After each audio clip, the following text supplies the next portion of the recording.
When you're going on a first date, you've got unlimited options for dates, and no shortage of bad first date ideas. What's most important when you're heading on a first date is some kind of activity both of you enjoy.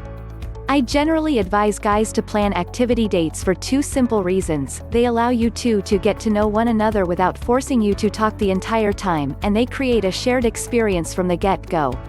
A date where the two of you can't get to know each other isn't much of a date. On the other hand, being forced to stare at each other like you're on a job interview can quickly get awkward. I'm firmly of the opinion that almost anything can be a killer date. If it's something the both of you like doing alone, there's a good chance the two of you are going to enjoy doing together. That said, there are some things that just never make for a good first date. You can start breaking some of these out around the fourth date or so, but when you're just getting started, here are 7 bad first date ideas to definitely avoid. 1. Dinner dates, like job interviews for no job. Dinner is the staple first date, but I can't for the life of me figure out why. At some point someone decided that this is just what you do on a first date. Whoever decided that couldn't have been more wrong, however, as this ranks among the baddest of the bad first date ideas. This ranks as just about the worst first date you can go on. Why this doesn't work. You're forced to interact too much. It doesn't matter how much you like each other at first. It's too much too soon. It's a lot like going on a job interview more than a date. If the conversation falls flat, there's nothing to do but stare at your plate and hope the awkwardness passes. Make no mistake about it, just about every dinner first date gets awkward at some point. This can turn what was white-hot attraction yesterday into a great big meh. What to do instead? Just about anything. But if you're both really into food, a great alternative to the dinner date is to go somewhere way more casual, like a hole-in-the-wall stand-up place, or to cook food together. It allows the two of you to communicate, but also offers a task to concentrate on. What's more, shared tasks create rapport between people. But only do this if you're both comfortable being at someone's house. It's less awkward than dinner, but far more intimate. 2. Movies, the best way to learn nothing about your date. Going to see a movie on a first date is on the opposite end of the spectrum from the dinner date. If a dinner date gets you two up close and personal, a movie can actually drive you further apart. It's just as bad of a misstep on the first date. Why this doesn't work. You're not going to get any chance to get to know one another, which is what a first date is all about. You're going to sit in silence the whole time. Even if you have other parts of the date planned, you're going to kill the momentum by sitting in a dark room with her for 2 hours. This is more something you do with a girl that you're dating on the regular rather than something you do with a girl on the first date. What to do instead? Much like dinner, the answer here is just about anything, except dinner, obviously. But what can movie lovers do instead? You might try and see if there's a famous shooting location near you or if there's a movie star's grave within driving distance. But that type of excursion might not be enough to carry a first date.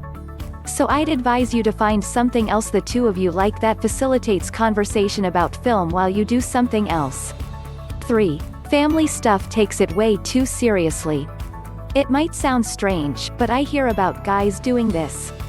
Mom prepares dinner or you swing by at a big family gathering or tote your first date along to some kind of family function. I mean, I've heard guys talk about bringing a first date to their sister's wedding. Talk about your bad first date ideas. Why this doesn't work. Too much, too soon. Think about it, how would you feel if a girl asked you to get together sometime and told you that you'd be meeting her father? It would throw you off. It would make things awkward. It would put you on the defensive.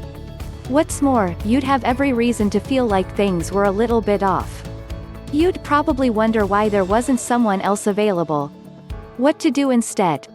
As a general rule, it's good to just have it be you and her on a first date. You want to show her that you're interested in having some one-on-one time with her, and you want to do it in a way that's appropriate for two people just getting to know one another.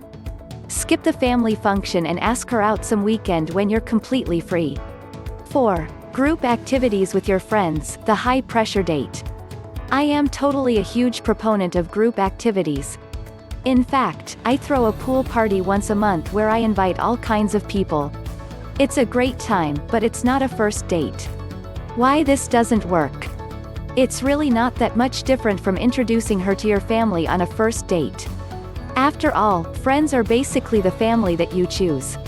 If a dinner date can feel like a job interview, a group activity with your friends as a first date can be like a performance review. At the end of the day, it doesn't matter how cool and open your friends are. She's going to feel like they're judging her, and let's be honest, they probably are. What to do instead? There's plenty of time for you to meet her friends. A date is about the two of you connecting with one another. Much like your family, you want to take her somewhere so that you two can spend time together. A good alternative to this for guys who are nervous about one-on-one? Hit up an art gallery, or something that allows the two of you to physically separate a bit on the date. Then, if you're feeling up to it afterward, ask her to join you for a drink somewhere. 5. Your house is phoning it in. Obviously, this is something every guy has done at least once a first date. Rather than making it a date, he asked her to come over to hang out. But that's not a good first date once you get out of high school. Why this doesn't work? Come over and hang out is basically you saying to her that you're not interested enough in her to think of something fun for the two of you to do together. It's showing the least amount of interest possible in a girl. It also signals a certain expectation early on. It doesn't matter if you don't see it that way. It's how she's going to see it, and she's not going to be a fan. What to do instead? A walk in the park costs the same as hanging out at your house, and it can still be a great experience. It also provides way more opportunity to get to know one another without stressing out your date too much. In fact, walking side by side is often way more conducive to conversation than staring at one another. 6. The mall makes you into a walking wallet. Believe it or not, I've talked to more guys than I care to recall who took girls on a first date to the mall. They usually end up spending a ton of money on her and basically being her shopping rack for the evening. Why this doesn't work? Pretty obvious, right? The mall just isn't an inspiring locale for your first hangout. Malls are sterile, busy, impersonal. They're designed to accommodate most people, rather than creating unique experiences for her. What to do instead? You might be surprised to hear that the shopping date isn't always a bad thing. Hitting up a cool used bookstore, for instance, can be a killer first date, especially if the two of you are introverted and bookish. Tell her to go find a book she loved from her childhood, a book she loved in high school, and a book she loves today. You do the same. You're going to find out a ton about each other just from this simple exercise. Lots of bookstores now double as restaurants or cafes, which makes it a fun option in most cities. 7. Open mic night, save your performances for later. Why this doesn't work? Cringe. Double cringe if you're the one performing. Most acts at open mic nights are not great. If you're the one performing, wait for her to ask you to come check out your act sometime. What to do instead? Take her to a real performance by a professional. This can be tricky. On the one hand, most concerts and performances don't allow for a lot of interaction and time to get to know one another. Still, if the two of you head out to a bar where there's some kind of performance going on, you can hang in the back and get to know each other in between acts or even in between songs or routines. Make sure you two are having your moment within the larger event. Like I said, a good first date can be just about anything. But there are some places and situations that just make for bad first date ideas. What first dates have you gone on that have been a total bust? I'm curious to know what other places men have gone to that just didn't seem to work out for them. Leave a comment and let us know. Don't forget to like, share and subscribe to my channel. Make sure you hit the bell icon to be notified whenever a new video is uploaded.